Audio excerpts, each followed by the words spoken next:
Hello friends, அஸ்ஸலாமு அலைக்கும். வணக்கம். ரொம்ப நாள் ஆச்சு வீடியோ போட்டு, ஒரு மாதத்துக்கு மேலே ஆச்சு. ஏன்னா என்கிட்ட வீடியோஸ் எதுவும் இல்லை, அதாவது சிக்ஸ் எதுவுமே வைக்கல. சரியாக எக்ஸு வச்சாலும் வேஸ்ட்டாக போகுது.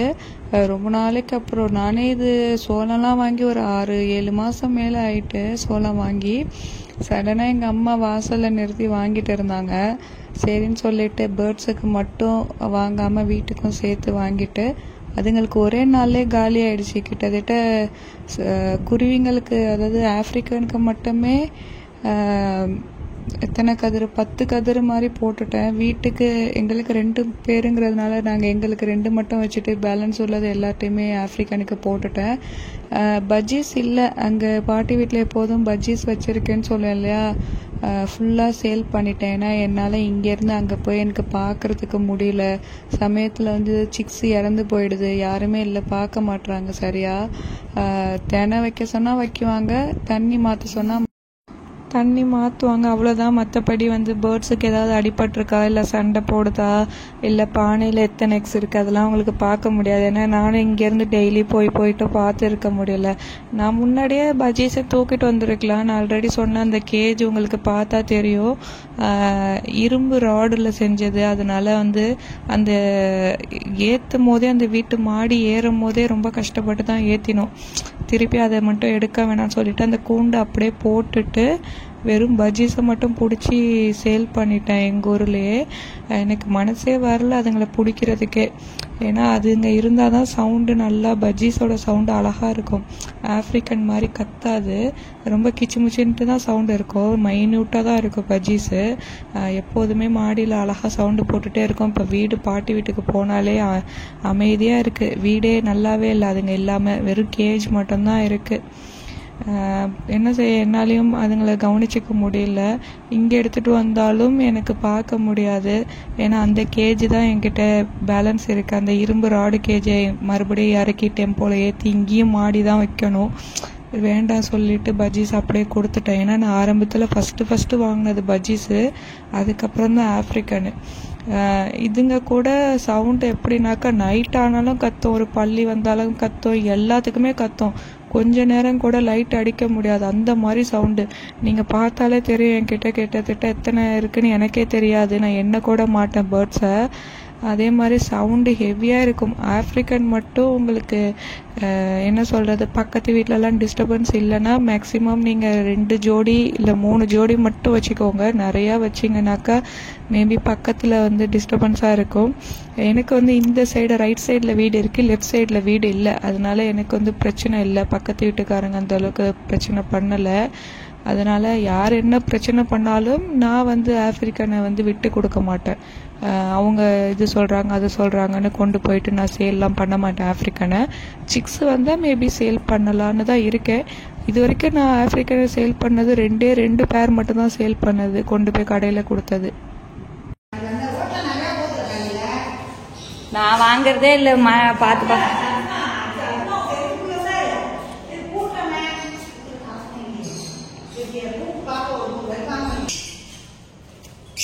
எல்லாருக்கும் சோளம் வந்துருச்சு. ரொம்ப நாள் ஆச்சுல்ல, சோளம் உடச்சி தான் போடணும். புஜி இந்தா சோளம் உனக்கு.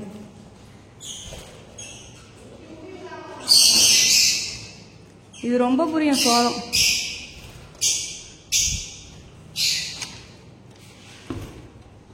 சமயத்தில் இந்த தண்ணியில் கொண்டு போட்டுருவாங்க, எரிச்சலாக வரும்.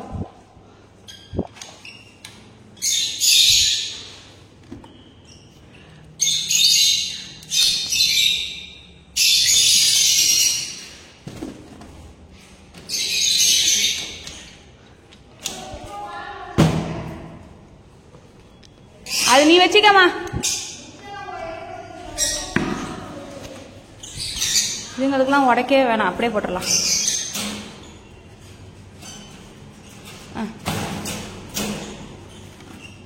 உடைச்சாலும் கொஞ்சம் சண்டை இல்லாமல் திங்கும்.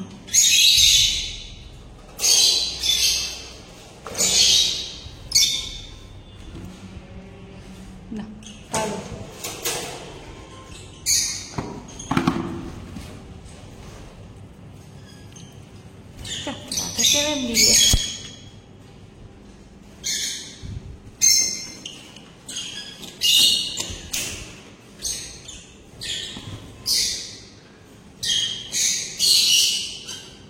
சாப்பிடு.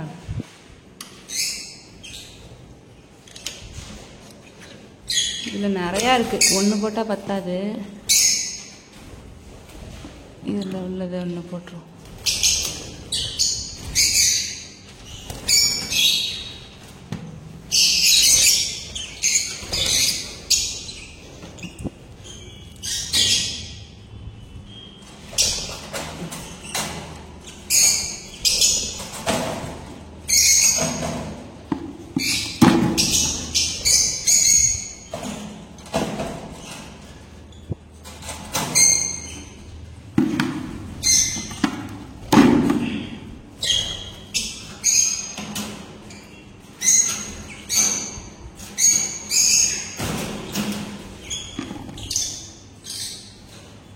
எல்லாத்தையும் போட்டாங்க.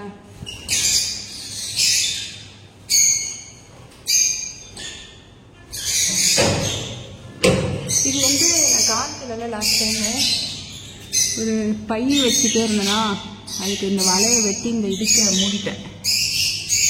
சரிங்களா? இப்போ அந்த பை வைக்க வேண்டிய அவசியமே இல்லை. சமயத்தில் இந்த கேப்போட பூந்து ஓடிடும் எல்லாம். அதனால இந்த வலையை வச்சு மூடியாச்சு.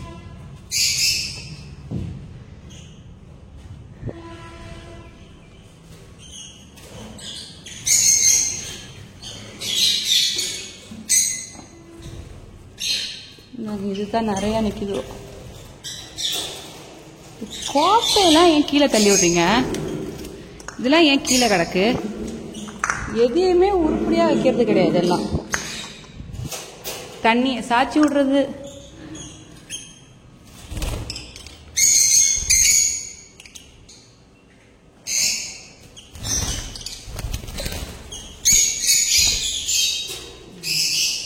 எல்லாருக்கும் வச்சாச்சு.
சாப்பிடு சாப்பிடு, நான் கேட்ட போகிறேன்.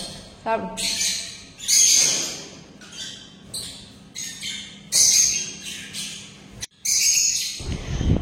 எல்லாத்துக்குமே போட்டுட்டேன் சோளம். ஆனால் வந்து என்ன ஆச்சுனாக்கா இதில் ஒரு பிரச்சனைனா, சோளம் ஒரு நாள் போட்டோம்னாக்கா மறுநாள் அந்த கீழே அதோட இது சோளத்தோட தூள் கீழே கிடந்துச்சுன்னா எறும்பு வந்துடும். எறும்பு வந்துச்சுன்னா அது ஒரு தொல்லை. அதுக்காக ஃபுல்லாக எறும்பு சாக்கு போடணும். இன்றைக்கி சோளம் போட்டோன்னா மறுநாள் ஃபுல்லாக வந்து ஒன்றுமே இருக்காது. அந்த சோள சக்கையை எடுத்துடணும். இல்லைன்னா என்ன செய்யணும்னா கொண்டு போய் தண்ணியில் போடும். அப்படி இல்லைன்னா கொண்டு போயிட்டு பாக்ஸில் வச்சிடும். இது ஒரு தொல்லை. நான் மேக்ஸிமம் வந்து இந்த பாக்ஸுக்கெல்லாம் வந்து அந்த என்ன சொல்ல, நாட்டு மருந்து கடையில் வசம்பு இருக்கும், கட்டை மாதிரி இருக்கும். அது முழுசாக போட்டிங்கனாலும் நல்லா காரமாக இருக்கும். அப்படி இல்லைன்னா வசம்பு பொடின்னு இருக்குது, அது போட்டாலும் இந்த சின்ன சின்ன பூச்சி வண்டு அதெல்லாம் வரவே வராது. ஏன்னா இடையில வந்து என்னோடய ட்ரே எல்லாம் க்ளீன் பண்ண நான் இடையில வந்து பாக்ஸெல்லாம் வந்து க்ளீன் பண்ணலை. ஏன்னாக்கா எல்லாம் எக்கு வச்சுருக்கு, டிஸ்டர்ப் பண்ண வேணான்னு சொல்லிட்டு பாக்ஸை சும்மா அசால்ட்டாக விட்டுட்டேன். அந்த கருப்பு வண்டு வந்துடுச்சு. அதுக்குன்னு சொல்லிட்டு நாட்டு மருந்து கடையில் வாங்கி வசம்பு ஃபுல்லாக பாக்ஸில் போட்டோன்னே இப்போ ஒரு வண்டு இல்லை, எல்லாம் இறங்கி ஓடிட்டு. நீங்களும் வந்து பாக்ஸை எப்போதும் க்ளீன் பண்ணிவிடுங்க. ஒரு வாட்டி ஒரு கிளச்சில் சிக்ஸ் எடுத்துட்டிங்கனாலே ஃபுல்லாக சுரண்டி அது ஃபுல்லாக டஸ்ட்டு ஃபுல்லாக எடுத்துட்டு இந்த வசம்பு பொடியை போட்டுட்டு அதுக்கப்புறம் நீங்கள் நெஸ்டிங் மெட்டீரியல் கொடுத்தீங்கனாலே அதுக்கு மேலே கூடு கட்டிடுச்சுன்னா அந்த வண்டு பூச்சி தொல்லை எதுவும் இருக்காது. இல்லைன்னா பேர்ட்ஸுக்கு வந்து அரிக்க ஆரம்பிச்சிடும் மேல் ஃபுல்லாக. அந்த வண்டு பூச்சினால. அதனால் பேர்ட்ஸ் வந்து எக்கு வச்சாலுமே வந்து போய் இன்குபேட் பண்ணாது அந்த பூச்சிக்கடினால்.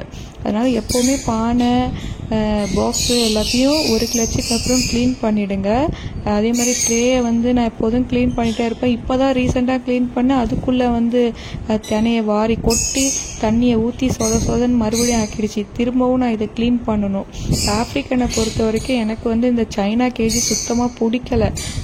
ஏன்னா முன்னாடி வாங்கிட்டேங்கிறதுனால நான் அப்படியே இதே நான் செட் பண்ணிட்டேன், புதுசாக எதுவுமே வாங்கலை.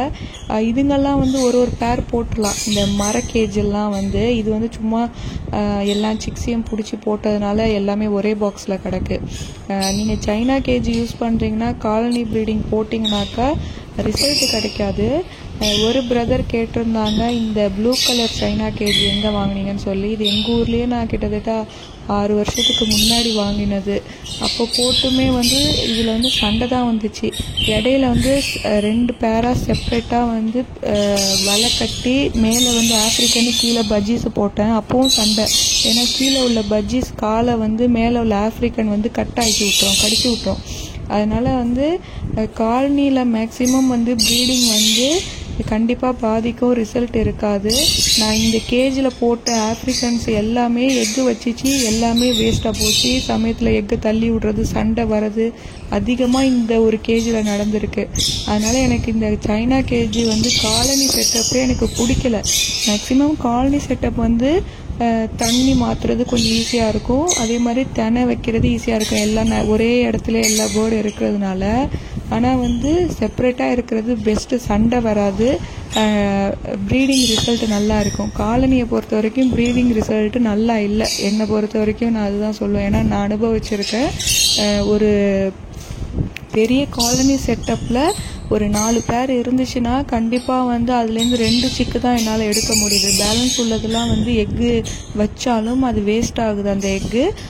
அப்படி இல்லைன்னா சண்டை தான் வருது. என்னோட இதில் நான் அனுபவித்ததை நான் சொல்கிறேன். சில பேர் நல்லா சூப்பராக ரூமில் அழகாக ஃப்ரீ ஃப்ளையிங் வச்சு நல்லா காலனி செட்டப்லாம் சூப்பராக போட்டிருப்பாங்க. அவங்களுக்குலாம் நல்ல ரிசல்ட் கிடைக்கும். ஆனால் எனக்கு மட்டும்தான் இந்த மாதிரி நடக்குது. என்னன்னு தெரியல. ஒருவேளை வந்து என்ன சொல்கிறது, இந்த பேர்ட்ஸை சேஞ்ச் பண்ணினா கரெக்டாக இருக்குமா என்னன்னு தெரியல. இதுங்களும் கரெக்டாக எப்போதும் எனக்கு மந்த்லி நல்ல சிக்கு 2-3 சிக்கு கொடுக்கும். இந்த லூட்டினோ பேரு இந்த வாட்டி எக்கு வைக்கிது, சிக்கு வந்து ஹேட்ச் ஆக மாட்டேங்குது. சிக்கு வந்து எக்குலேயே இறந்து போயிடுது. இது ஒரு பெரிய ப்ராப்ளமாக இருக்குது. இப்போ இந்த கேஜில் எப்போதுமே கொடுக்கும், சிக்ஸு வந்து அதிகமாக கொடுக்கும், நல்லா சிக்ஸை பார்த்துக்கிறது எல்லாம் இந்த லூட்டினோ. ஆனால் இந்த வாட்டி எனக்கு 3-4 மாதமாக ஒரு சிக்ஸுமே இறங்கலை, எல்லாமே வேஸ்ட்டாக போயிடுச்சு. லாஸ்ட்டாக எனக்கு வந்த சிக்ஸு வந்து க்ரீன் ஃபிஷர் தான். உங்களுக்கு தெரிஞ்சிருக்கும், வீடியோ போட்டிருப்பேன். அந்த 4th பாக்ஸில் கால் க்ரிப்பாக இல்லாமல் இப்போ நல்லா இருந்து அதை பிரித்து அந்த ப்ளூ கேஜ்லேயே போட்டுட்டேன். இன்ஷால்லா இதுக்கப்புறம் ஒழுங்காக நான் பேர் செட் பண்ணணும் அப்படின்னு தான் நினைக்கிறேன். பேரெல்லாம் சேஞ்ச் பண்ணணும் அப்படி தான் நினைக்கிறேன். பட் எனக்கு அதுக்கு டைமே கிடைக்க மாட்டேங்குது. இன்ஷால்லா எல்லா பேருக்கும் இந்த பாக்ஸ் இருக்கு இல்லையா, மர கேஜ் இருக்கு இல்லையா, ப்ரீடிங் பாக்ஸை செட் பண்ணியிருக்கு இல்லையா, அதில் வந்து மேக்ஸிமம் வந்து கரெக்டாக பேரை சேஞ்ச் பண்ணி கரெக்டாக போட்டு இதுக்கப்புறம் எப்படி ப்ரீடிங் இருக்குதுன்னு நான் ரிசல்ட்டு சொல்கிறேன் கண்டிப்பாக. ஆனால் காலனியில் எனக்கு வந்து கிடைச்ச அனுபவம் வந்து என்னன்னாக்கா ஃபைட்டு வருது, அதே சமயம் வந்து ப்ரீடிங் ரிசல்ட்டு ரொம்பவே கம்மி. எனக்கு அனுபவித்ததில் நான் சொல்கிறேன் உங்கள்கிட்ட. நீங்கள் செப்ரேட்டாக ப்ரீட் பண்ணுறது நல்லது. ஏன்னா வந்து நான் முன்னாடியே சொல்லியிருக்கேன், நிறையா பேர்டு வச்சுருந்தோன்னாக்கா தண்ணி ஃபுட்டு சேஞ்ச் பண்ணுறது வந்து நமக்கு வந்து டைமை மிச்சம் பண்ணலாம் காலனியை பொறுத்த வரைக்கும். ஆனால் ரிசல்ட்டுன்னு பார்த்தோன்னா கொஞ்சம் கூட நல்லா இருக்காது. உங்களுக்கு வந்து ரிசல்ட்டு நல்லா இருக்கணுன்னாக்கா செப்ரேட்டாக போட்டு நீங்கள் ப்ரீட் பண்ணுங்கள், அதுதான் ரொம்பவே நல்லது என்னை பொறுத்த வரைக்கும். இப்போ வந்து மழை சீசன் ஆரம்பிக்க போகுது இல்லையா, அதனால வந்து நல்லா ஹெல்த்தி ஃபுட்டு, சீடு மிக்ஸு நல்லா வைங்க. சன்ஃப்ளவர் சீடு, அதுக்கப்புறம் வந்து கிணறு சீடு, அதெல்லாம் வந்து கிணறு சீடு வந்து எங்கள் ஊரில் கிடைக்கவே கிடைக்காது, சென்னையில் தான் கிடைக்கும். ஆர்டர் போட்டு தான் எடுக்கணும். எப்போதும் வந்து நான் இப்போ பேர்ட்ஸுக்கு மெயினாக கொடுக்கறது வந்து சன்ஃப்ளவர் சீடு, வரகு, இது 3 தான் ரெகுலராக வச்சுட்டு இருக்கேன். அப்புறம் பீட்ரூட்டு இப்போது ரொம்ப நாளைக்கு அப்புறம் இப்போ தான் சோளமே வைக்கிறேன். அப்புறம் கொண்டைக்கடலை ஊற வச்சது கொடுக்க மாட்டேன். ஊற வச்சது நைட்டு ஃபுல்லாக ஊறி காலையில் ஒரு 2 விசில் குக்கரில் கத்த விட்ருவேன். அதுதான் சாப்பிடுது, இல்லைன்னா வேஸ்ட் ஆகுது. அதில் சுத்தமாக ப்ரோட்டீன் இருக்காது தான், இருந்தாலும் அது எது சாப்பிடுதோ அதை மட்டும் தான் கொடுக்குவேன் நானும். மற்றபடி வேறு எந்த வெஜிடபிள்ஸும் என்னோடய பேர்ட் சாப்பிடாது. சில பேர் வந்து கேரட்டு சாப்பிடுவாங்க, முட்டை அவிச்ச முட்டை சாப்பிடுவாங்க. ஆனால் என்னோடய பேர்டு வந்து எதுவுமே திங்காது, வேஸ்ட்டு தான் பண்ணும். நான் அப்போலேருந்து இதுங்களுக்கு கொடுக்குறது 2 விஷயந்தான், கொண்டைக்கடலை பீட்ரூட்டு 2ம் நல்லா சாப்பிடும். அப்புறம் இந்த சோளம் நல்லா சாப்பிடும். அதுதான், வேறு இந்த சீடு மிக்ஸி எது வச்சாலும் நல்லா சாப்பிடும்.